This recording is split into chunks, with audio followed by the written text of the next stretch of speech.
All right, today we are breaking down a source with a really provocative argument. It's called The Dark Pedigree of Western Exploitation and Racism, and it tries to draw a straight and pretty controversial line from the colonial era right up to the headlines we see today. Let's dive in. So this quote right here, this is basically the engine for the entire argument. The claim is that a specific type of exploitation doesn't just happen on a national level, but that it actually drills all the way down to the most vulnerable people. This is the central idea that the source is going to build on, piece by historical piece. So how does the source even begin to build a case like this? Well, it starts by letting out what it calls a pedigree, like a direct line of inheritance through history. Let's see how it frames the very beginning of American history to get this ball rolling.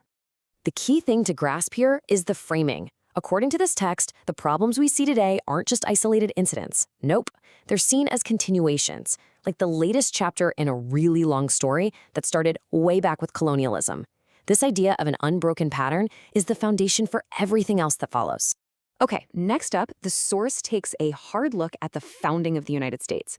And it presents this huge moment in history not as a story about liberty, but it's the first major link in this chain of exploitation it's trying to establish. So, according to this text, the American War of Independence wasn't some noble cause. It calls it a folly led by illegal settlers. It points to the violent displacement and killing of indigenous people, which first turned them from a majority into a minority on their own land.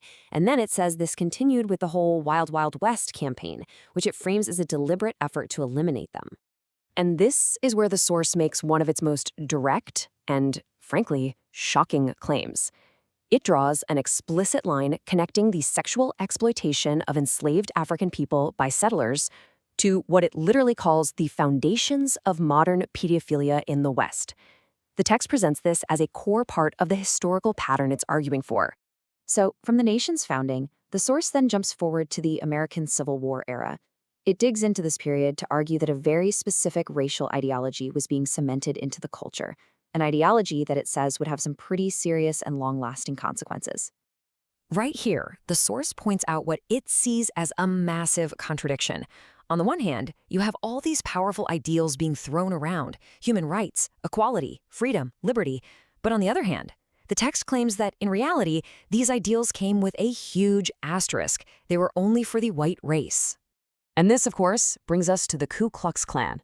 The source is very specific about where the KK came from, placing its founding right at the end of the Civil War. It argues that the group was created by defeated Confederate officers for a very clear reason: to use terror to maintain white supremacy and to fight back against any attempts at Reconstruction. And the source does not mince words about what that terror looked like. It claims the KKK's ideology was used to justify all sorts of horrific violence. We're talking murder, lynching, rape, abduction.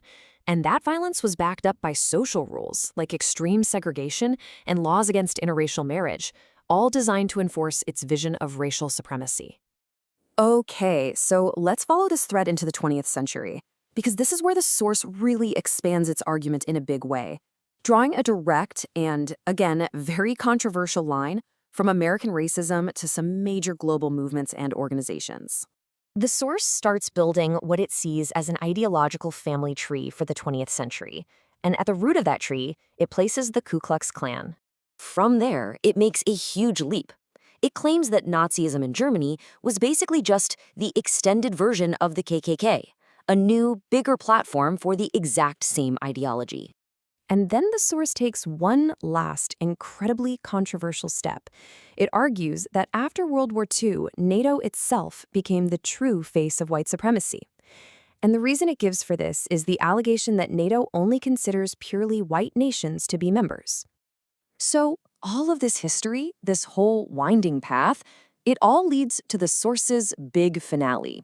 It tries to connect this entire historical narrative directly to the very modern case of Jeffrey Epstein, framing it as the ultimate proof of this dark pedigree.